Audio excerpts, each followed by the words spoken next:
for sexual assault? And stuff like I'm a that? volunteer. Okay. So I know a girl. I don't know if she's Kristen Holt Floyd. Kristen Holt. She did training. Did she? Yeah. Yeah, let's go with her. Yeah, Kristen Floyd? Yeah. She's one of our Married to Mark Floyd? Yeah. Yeah, how do you know her? Let's go with her. You know what? I used to go boating with her a lot. Oh, really? Yeah. Yeah, Mark would take she us wakeboarding. works with, I believe, either UCASA, Utah Coalition Against Sexual Assault, or the shelter in Tucson. All right, Corey, I'm not going to really be able to get you on the phone camera, though, if that's all right. Okay. Eyes and then camera. I'm not looking so good. Okay, it's no worries. It's All right. Are we good on the sound?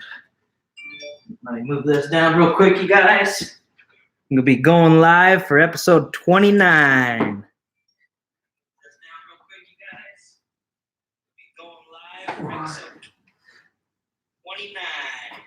Yeah, so one thing, Chris, so you can hear me talking right here to you right now, but if I turn away, the sound changes a little bit. Okay. So we just call it eat the mic while we're talking, and if you need to turn and get more comfortable, feel free to do so. Yeah, it'll pick up everything. I mean, you don't have to be just like this. Sorry. Can you turn that sound up? And then are we good to go on the audio as well? Yeah, it's recording. Okay, fantastic. Well, perfect. Okay, phone, camera, perfect. All right, guys, welcome to the Vigilante Podcast, episode 29. Catching back up on a Thursday. To all you Instagram viewers, feel free to type a question. I got the Trail Ninja, Corey, here to be able to read any messages, anything like that. If you guys submit something, have any questions. So we're very, very fortunate today. We have Chris High with us today. She is an advocate for any victims of sexual abuse, which is going to be a great topic to go over today. She is also a advocate for animal rights, which we're going to break into this really, really deeply, real good today. I'm excited. So if you guys have any questions or comments or opinions you want to dive into, feel free to type it in on the screen. We're live, so. You have one already. Oh, fantastic. What do we got? When's the juice spot opening? Ooh, you know what? I put out a date earlier, and I can't specifically give you the exact date. We're going back and forth with the landlord in New York right now, finalizing some things to be able to remodel. And as soon as that is done, there's just a few things out of our control that we're waiting on. As soon as that's done, we'll remodel and we're ready to go. So we're looking forward to providing you guys with some amazing juices. Thanks so much for the support as well. But Chris, since you're here, why don't you tell us a little bit about your personal story? How'd you get involved? Let's go to the animals first, if that's all right. Sure. How'd you get involved in, first off, being passionate about animals and really their side of things, you know, Sure. on a different perspective? Yeah. So everybody has a story, Right? Where they come to something like this. 2012 was a big year for me. I got married that year. Okay. My third grandchild was born, Yes. and we bought a '79 Volkswagen Westfalia, Okay. a VW bus, and her name is Elma.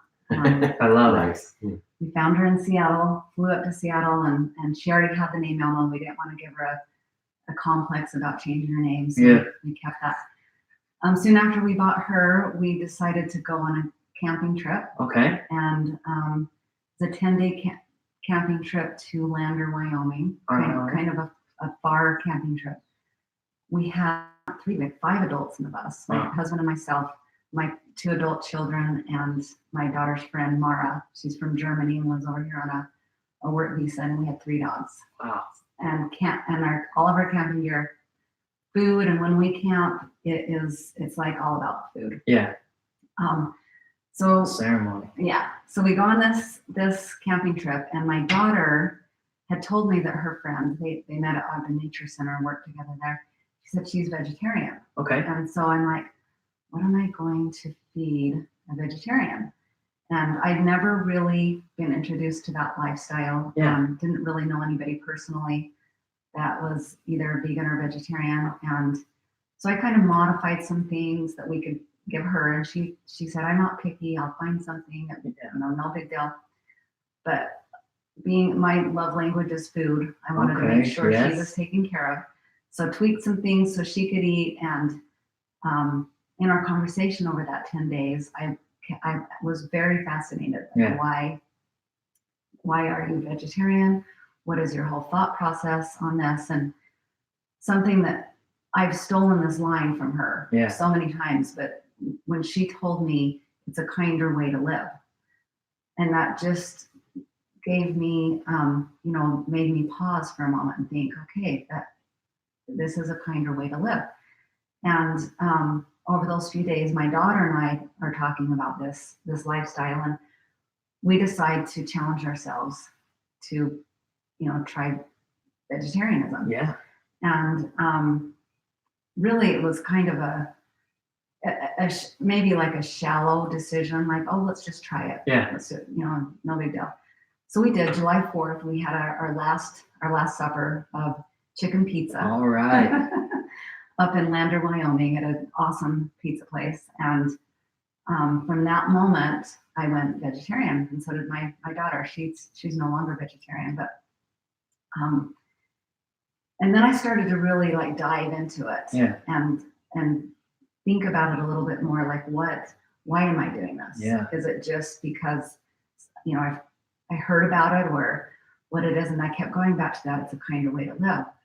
And over about 6 months, I started watching documentaries and started really researching it, and found out the harmful way we are treating animals for human consumption. Right. What was if you don't mind me asking, what was the most influential documentary? For example, Forks Over Knives. Okay, I think I've seen bits and pieces of that one, not all of it though. Right. And there's been so many more that have come out since 2012, but my first one I watched was Vigilante.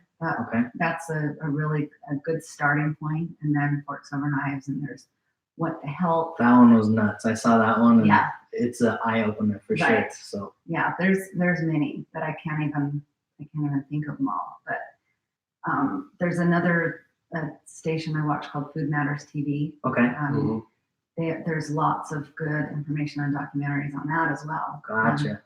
Plant-based and that kind of stuff. So, but over this time of doing all this research and just seeing the incredible pain and suffering that we are causing to these animals, it just broke my heart. And I've always been an animal lover, but never really, not to this extent. Right. And that situation was one of those a path that I wasn't expecting to take. I'm going down this road, and now I've taken another path, and it really was a life-changing experience, and it has changed my life. Yeah, absolutely. So tell me the difference between, just for the listener's sake, what's the difference between vegetarian and vegan?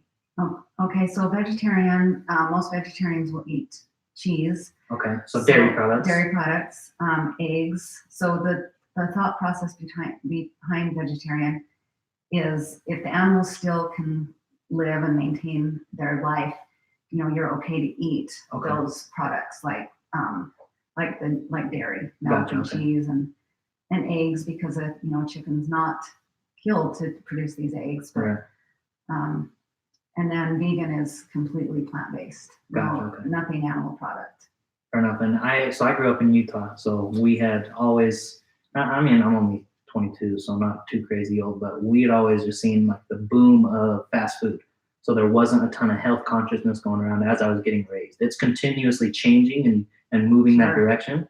But I really had to experience it like culture shock almost when I went to LA in California, because there's so many different options. There's the vegan options, there's vegetarian options, just straight plant-based, all kinds of stuff. Like you'll even see in the health and wellness industry right now, plant-based protein is becoming huge right now. Huge. And I've seen a couple actually pretty cool stories from Olympic lifters that are strictly plant-based and things like that. And that kind of brought up the question for me, like, okay, because I'm still on the fence. I still feel like I'm not 100% sure on both sides. There's good arguments, so I still partake. I still eat meat here and there, but I am trying to be a lot more conscious, like you're saying, of their animals are treated terribly. Like they're stuffed up into coops, they're treated inhumanely, and next thing you know, it's like their whole life the animal's stressed. And what I eat is inherently what I'm going to become. My cells are going to regenerate from the fuel that I feed it. Right. And if I'm feeding it, let's say it was a pig and it was stressed and it was beat, or it was in essence tortured growing through its life cycle to get to my plate. If it was stressed, all that adrenaline, all that negative stuff is going into the meat.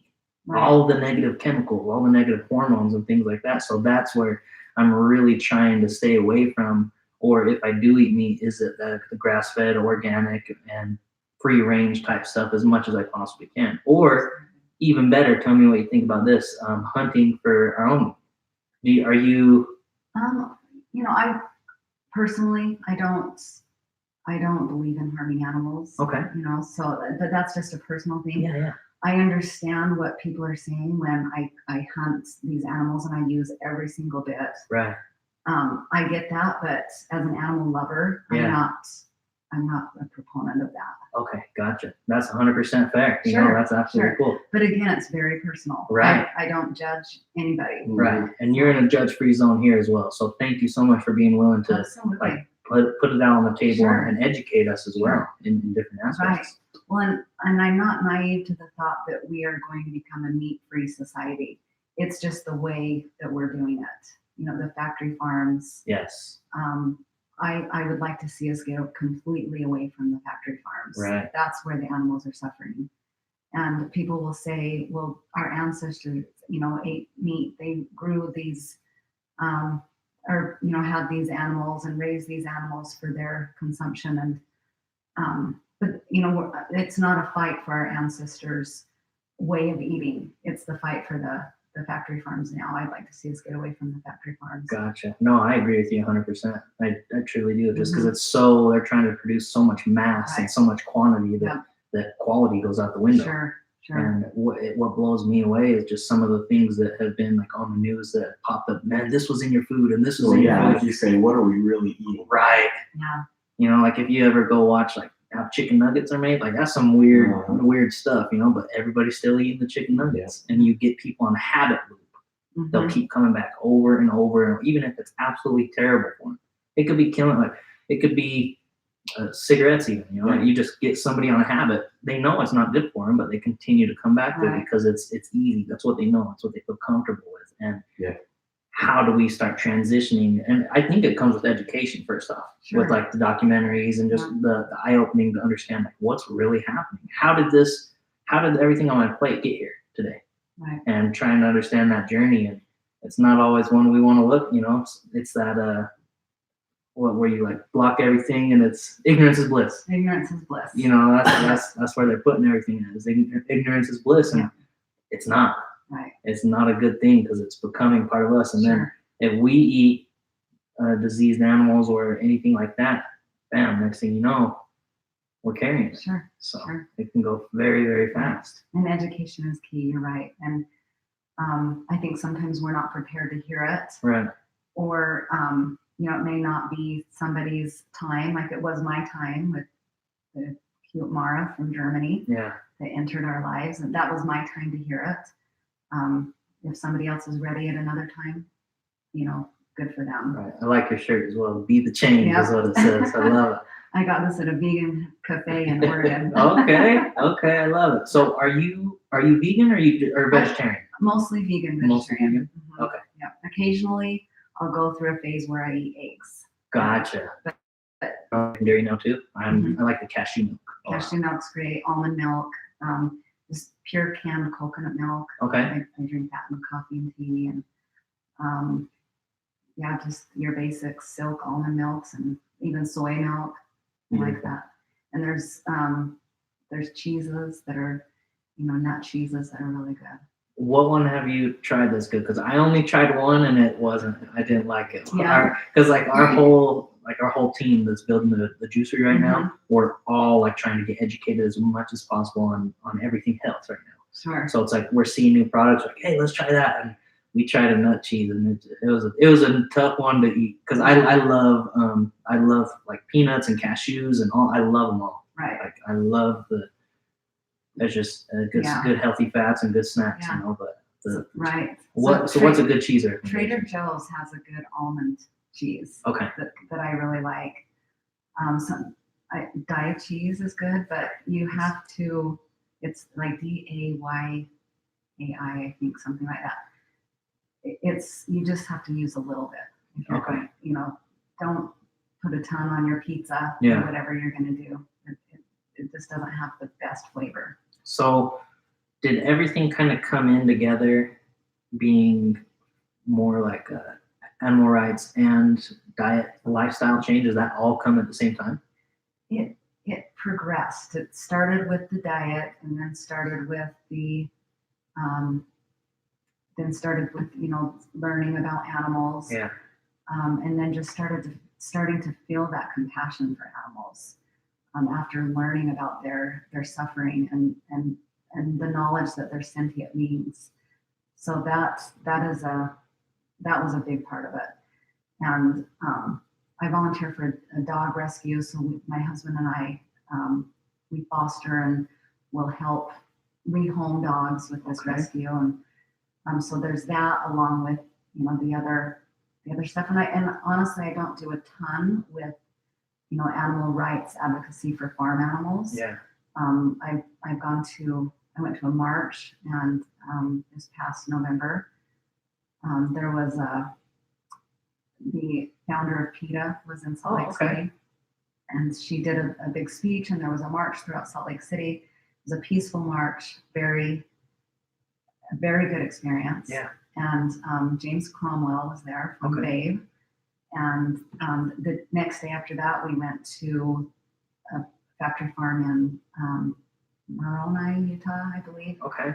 And they released 100 turkeys to us. Awesome. Yeah, so it was a really cool experience. Yeah, that's way cool. And they made a commitment to better treat their turkeys. Nice. So it was a cool experience. No, that's way cool. Yeah. That is truly awesome. Yeah. Yeah. So what have you noticed health benefit wise for yourself since you changed to that? Sure. Yeah. So you can be a really unhealthy vegan. And I've gone through these phases where, I'm eating a lot of processed foods that are vegan, and, my weight goes up. The best thing for me is if I stay on a plant, just a mostly plant-based diet. Yeah. Fruits, vegetables, nuts, seeds, legumes. I stay away from grains and breads, pastas, that kind of thing. So just mostly fruits, vegetables, nuts, and seeds. And there are times if I'm just eating really clean, that I have, and I learned this term on Food Matters TV, I have unexplained exuberance. And I just feel so exuberant. Is the only way I can explain it. No, I can relate a little bit just because I didn't feel that way until I started drinking the juice. Same type of thing, and that's another reason why I decided to follow this passion of mine is because of the feelings you directly get. It's just like, whoa, I'm putting different fuel into this thing, and the machine's working a little better. And then if you go off track for a couple of days, you feel it. Yes. You really feel it. So yeah. No, that's a good point though, that you can be an unhealthy vegan. Because it's like, bam, first thought in your mind is like, they're vegan, they're supposed to be healthy, they're supposed to be this, or vegetarian, they're supposed to be healthy. Maybe they need to fit a bodybuilder physique type look. But man, no, that's way eye-opening. Well, Oreos are vegan. Oh, wow. So yeah. Did you eat lots of Oreos and be unhealthy? And then I'm assuming different things work for different people, just like veganism. Absolutely. One person could do it this way, and the other could do it this way, and they get different benefits out of it. Sure, absolutely, yeah. And I've kind of tried different things, and like I said, the best thing for me is just a whole food diet. Yeah. What would you say like you lean towards most, like to get your protein and stuff? Would it be like beans and legumes and your nuts and avocados?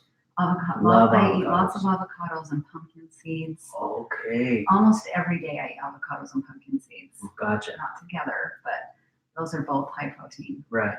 Great fat as well. That's fantastic. I forgot about pumpkin seeds. Yes. Absolutely. Strawberries with almond butter and pumpkin seeds. Wow. Very good. Sounds fantastic. And put a little dark chocolate chips in there too. Absolutely. Yeah. But even with the Oreo, like back to the habit thing we were talking about, Yes. Oreos, they do a ton of research and development to keep people eating more than one Oreo. Like they are more addictive than drugs. Like there's many articles on it, and if you want to search it up, it's interesting to see how the food that we eat is designed to have us continue eating it. Right. Like there's a reason you can't just go to get a hot Cheeto or Doritos or One something. potato chip. Yeah, it don't work that way. Yeah. They really take into consideration and they do tests on how are these guys Well, going they to even put it in continue. the slogan, Lay's, you can't eat just one. Exactly. True. Yeah. Yeah. Well, food is an addiction. I mean, Right. it really It's is. a drug, just like Mhm. anything else. Yeah. And it can make you happy. Right. So in that moment, for that 15, 20 minutes that you're eating, for me, it's chips and salsa. Yeah. If I agree with you there. You eat the That- whole bag. that's my weakness. Mhm. Yeah. Hot or not hot? Not hot. Okay, gotcha. I like Fresh my salsa. I like my forehead to sweat just a Oh, little spicy bit. hot. Yes. Spicy hot, yes. I like spicy hot. Perfect. Yeah, in Southern California, man, I was just in love with all the authentic restaurants and Right, everything right. out there. Yeah. It's just unreal. The best fruits out there, they're Sure, fresh. It's beautiful. I was thinking some of the Mexican restaurants you go to and they heat up the salsa. That's what I was Right. thinking, but Yeah. I the fresh salsa. And they lots put of the cheese you jalapenos. can't eat on it. Yeah. No, I feel you. Like it's tough. Yeah. It's something too to take into consideration from previous podcasts. We've had CrossFit people on here, bodybuilders and things like that, and they've said similar things like, "Hey, yeah, this Oreo or this treat is going to taste great for 5 seconds, but what's it going to do for me for the rest of the day or Right. the rest of the week or something like that?" So it's really that delayed gratification and how do we get in control of our own addictions, Sure. So what would you say got you transitioning into the other side of things, not the diet, but more helping victims of sexual abuse? Because this is a huge topic. Sure. I mean, there's a lot of women, guys as well, but there's a lot of women who encounter situations that they can't really control. Right. And they have to overcome it. They have to overcome. So what was your story? How did you get started involved in that first off? And then I might pick your brain a little bit more as we start going. Sure. If that's all right. So, and this is fairly new for me. I was just trained as a victims advocate last August, but in every family there's sexual abuse, and there's histories of sexual abuse in my family as just as there is everybody, and I think seeing the help that there was there in my family, it made me want to help others, and be that advocate or that person for somebody to have next to them. Yeah. If they were in a situation where they were raped or sexually assaulted. Right. And so my oldest daughter actually works on base as she does this for a living. She is the sexual assault victims advocate up there for all the military. And she told me about this training with UCASA, Utah Coalition Against Sexual Assault, and said, "Mom, you should do this. You'd be a great volunteer victims advocate." Yeah. So I signed up for it and committed to it. And it was a really difficult 40-hour training, just emotionally draining and difficult to really just, a lot of the same thing with like the animals, just to see the vulnerable population that is, getting harmed. Right. Whether it be, children, women, men, boys, whatever. Right. And just having that passion made me want to help others. Yeah. So what do you mean, if you don't mind me asking? You said like every family has some sort of I just think assault. Like what? I think that most families, maybe not every family, but most families have some type of sexual assault within their family. Somebody molested my cousin, or there's just all these different dynamics in families. Right. So I think everybody at some point in their lives are going to be touched by some sort of sexual assault. So not necessarily like immediate family, but just somewhere down the lineage. Sure. Yeah. No, yeah. I mean, it could be a second, third cousin that's maybe experienced it. Yeah. Right. But most families have some sort of, something that's happened. That's how prevalent it is. Right. Yeah. Right.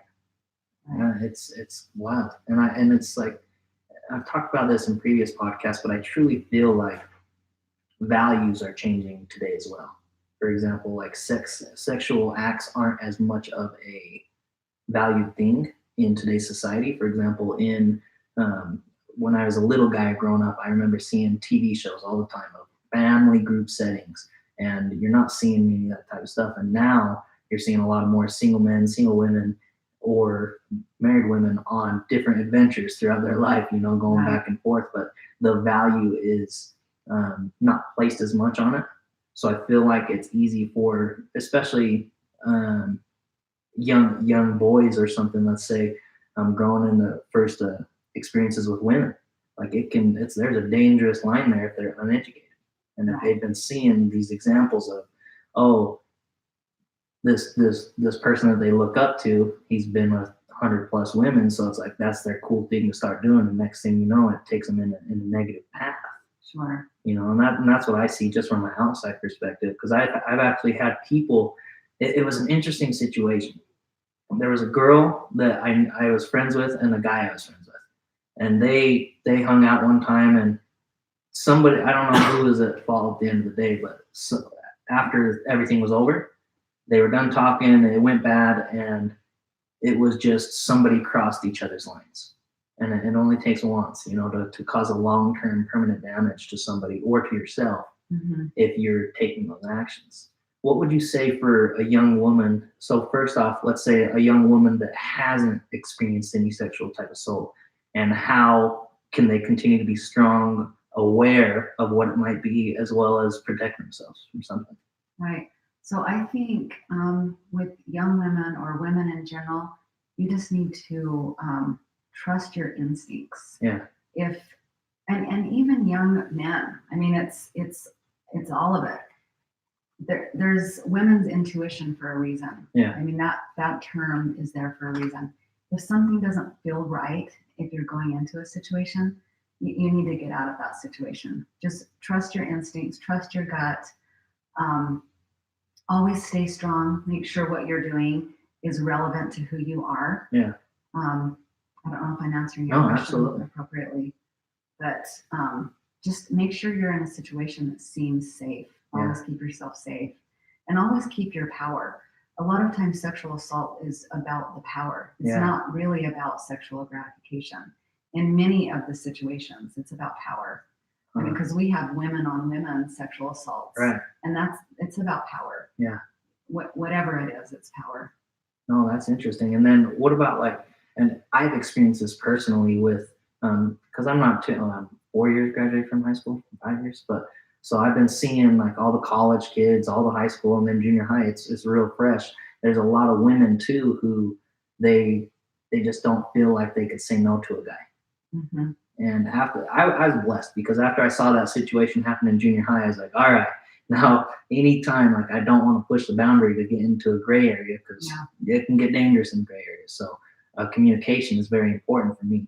But with a woman who feels like their value is based on giving themselves to another person, but they wanted to say no, how could you guide somebody or give advice to a woman to be able to stand up for themselves in a position, or reach out for a safe avenue? Sure. If they're deep in the negative situation, like you said. Man, that's a tough one, because that is almost something that is a learned behavior. I mean, if that's something you didn't learn growing up, that's going to be a hard one. If you didn't learn that from your household, it's almost something you have to learn from experience. And whatever that experience is, it could be a negative experience, and then you're going to learn from it. Yeah. That's a tough one, right? Because of course you just want to say, stay strong, do what you think is right, be your own advocate in these situations. But it's something that's learned, that needs to be coming from the home or from church, or learned at school. And unfortunately, a lot of those things aren't talked about in school. I think it's never. Right. Yeah. Hopefully it gets better, but I know back to my daughter, in her position, they wanted to go out to the schools and talk to kids. Yeah. Well, the schools, they don't want them there. Right. Why is that, you think? One thing they told her is, when they go to the schools, suddenly all of these girls are coming forward saying, my uncle molested me, I've had this happen, and then now they're suddenly dealing with all of this stuff that they're not really cut out to deal with, or have the capabilities. That does not make sense. Doesn't make sense. Doesn't make sense. Right. What is up with that? Right. That's the ignorance is bliss again. Yeah. And if the people upstairs don't have to deal with it, got it under the rug. Let's just keep doing what we need to do. What do you think the percentage is, and you may know, of women or men that have been abused but don't come out and tell anybody? It's like 90%. Wow. Yeah, it's huge. Wow. It's huge. And so the ones that do come forward, and then you get the people saying they don't believe them. The Yeah. ones that do come forward, right from the very beginning, they believe them. Yeah. Because it's so hard to come forward. So yeah. Wow. No, that's something I didn't even think about. Like, that's huge. Right. That's unreal. So what can the listeners as well as us do to help? Obviously I got to get more educated on it, because that's a huge statistic and I had no clue about it. But to help things like this diminish, to bring that percentage down. I think what you said before, it's education. It's educating other people, educating yourself. Yeah. And then not re-victimizing somebody. Yeah. If somebody has been a victim, be their friend. Right. Ask them, what can I do for you? A lot of times it's really hard to have that communication with somebody because it's a hard topic. Yeah. But try not to, shun that person or stay away from that person. And what I like to tell these victims is, don't let this define you. Yeah. If you have been a victim, that was not your choice. Right. This doesn't have to define you, because in many cases it does define a person. Will let themselves be defined by that. Right. And carry that burden for the rest of Well, their lives. especially if they hold it in. Right. Absolutely. Yeah. And it doesn't have to define that person. Right. And I mean, most people carry along things that have happened within their past their whole life anyways. And if there's something traumatic like that too, it just puts more weight on. Yeah. Shed it off, let it go. Right. What are your best coping mechanisms you've found for people recovering from some type of abuse or assault in a sexual format that they just have? Because people react differently. Some people shell up, some people just have different defense mechanisms. But what have you seen as the most effective way to cope for these guys getting out of those defense mechanisms? I am a huge proponent of therapy. Okay. What type of therapy? Just going to a therapist, seeing a therapist just for your to communicate, mental talking? well-being. Gotcha. Absolutely. They go to schooling for this very thing, to help individuals. Right. And or going to clergy, Yeah. your pastor or whatnot. That's seeking help, whatever that looks like. Support groups, search out these things. They're there for people to recover. There's lots of support groups for individuals who have been victimized. Absolutely. I actually learned a lot from. Back in the day, I was very prideful, so I wanted to go to some counseling for some personal stuff, but I wasn't gonna let nobody talk to me or tell me how to do it. And then as soon as I went there, the therapist, she was able to really give me some great advice that I could really grasp onto and use as tools to propel myself forward. But I wouldn't have been able to hear it from somebody else. My mom or dad told me that. No, whatever. Right. I just couldn't hear it from them. I couldn't hear it from certain type of people. So I think it is good to get a third party. But what do you think about this? Because, and this might be overstepping some boundaries, but I've been seeing a lot of stuff about churches and a lot of pastors and a lot of religious figures that are supposed to be figures of authority and figures of examples towards a good path, taking advantage of the power and getting really into the dark side of things instead of the positive. That's what I was going to say. Sometimes Absolutely. you can't go to people you think you can trust. Right. Well, I think especially youth that are in situations with their clergy, the parent needs to step up and take responsibility and be logical in this situation. I mean, a lot of church individuals are not trained church individuals. There may be volunteers. Or appointed. Right. Gotcha. And so, why would you send your 12, 13, 14-year-old child in a spot where they're one single individual. Right. Just be smart, be logical with your children. Yeah. And then if you're an adult, it goes back to trusting your gut. Right. If it doesn't seem right, if it doesn't seem like this is a comfortable situation, bolt. Yeah. But especially children. I mean, be logical with your Yeah, children. Right. Huge. No, it's so important. Just because you said, like, Absolutely. there's so many amazing human beings that just lack the capacity to defend themselves at certain Right. points in their life, you know, and it's unfortunate to see what happens if there can be more people stepping up and more people, first off, leading by example and showing that they can treat others around them correctly. The ripple effect's going to be incredible. But let's say if there's a young kid and they were assaulted growing up their whole life, and that's all they ever knew, they could start projecting different things onto whoever they come in contact with, Right. just because of what they've Absolutely. gone through. Yeah. And I just, man, that's a powerful topic. Mm-hmm. Yeah, absolutely. And most, individuals who do either rape or sexually assault have been. Oh yeah. Right. So yeah, it's. And there's your learned behavior. Yeah. That's all you know. And then, wow, and I'm even thinking of this, like a kid growing up, they're looking for love, acceptance from their parents or family members, uncles or whatever, cousins, man, and then instantly they could associate that with, well, maybe that's how it's supposed to be. Maybe that's the right way to do things. And it's not. Right. Wow. That's interesting. Yeah, absolutely. How long have you been a volunteer for this? Just since last August, so not even a year. And so what happens? Let's say, obviously you went through training and stuff like that. Let's say I was a victim. Would I just reach out and talk to you, or what? So I volunteer for YCC. YCC? Your Connection Center in Ogden. Okay, I know what that is. Yeah, and so if an individual is raped or sexually assaulted and they contact the local authorities or go to the emergency room, immediately they call the YCC. They call the victims advocates, because every person that has been assaulted, they have the right to have an advocate there.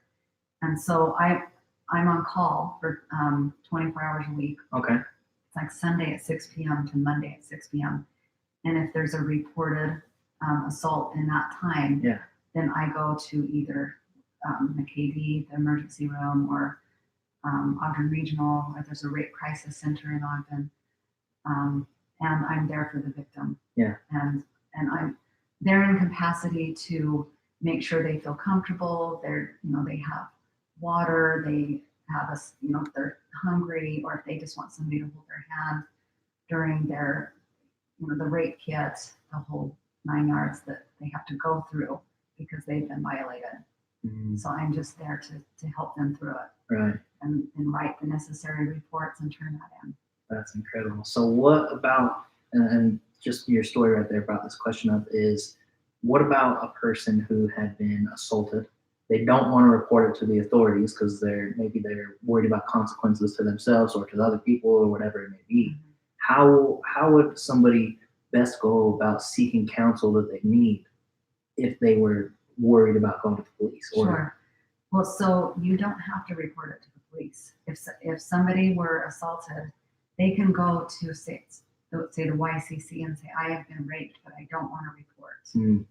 And they'll still be able to receive the counseling that YCC offers. They'll still be able to go to the support groups. And there's a certain amount of counseling that the YCC would pay for. It's actually the Victims Reparation Act. I might be botching that a little bit, but okay. It's actually a subsidy that the state provides for victims of sexual assault. So they would still be able to do that even without reporting. Okay. Reporting is an option. Gotcha. Do you encourage people to report it? That's a great question. Yes, we do, but it's not something that's forced upon them at all. But it is encouraged. Simply because you don't want that offender to be out there doing it again. Right. And most of the time when individuals decide to report, it's because they don't want to see it happen again. Right. And I mean, once you do something, it's easier to do it again. Right. It's easy to cross the line. Yeah. And it is like we talked about before, it is that power. Right. And once you have experienced that power, you want to experience it again. So, yeah. Interesting. So what has changed most in your life, or what's really been like the difference for you, like in your everyday life, just how you just go about doing your daily living since you've become an advocate for these victims? Well, I think, I could say some of it might be selfish, because when you start helping either people or animals, or, we foster some dogs and we see, the happy ending. Yeah. It's almost like a drug, because it makes you feel so satisfied Right. and so fulfilled. It's like, I want to do more. And you do one thing, it's like, okay, how can I get involved over here? And what can I do here? And so, in those terms, maybe it's a selfish thing. I want to feel that satisfaction of helping people. Incredible. I don't know if this is too deep on the controversial side of things, but with women that are raped, are they, let's say they get impregnated, are they encouraged in any way to, or are they just encouraged to make their own decision about what they would like to do for their own future? Sure. Well, most of the time when a rape happens, and again, it doesn't have to be reported, but they'll go to the emergency room, and they're offered the Plan B pill immediately. Yeah. And they're also given a very, very strong antibiotic in case there's any sexually transmitted diseases. And that actually makes them feel very ill for a few days, because it is such a strong antibiotic. So they're offered that immediately. And most of the time it's accepted. And most rapes are actually reported because they don't want to become impregnated. Right. Unwanted pregnancy in that situation. Yeah, because then you get into a whole new Oh my topic, goodness.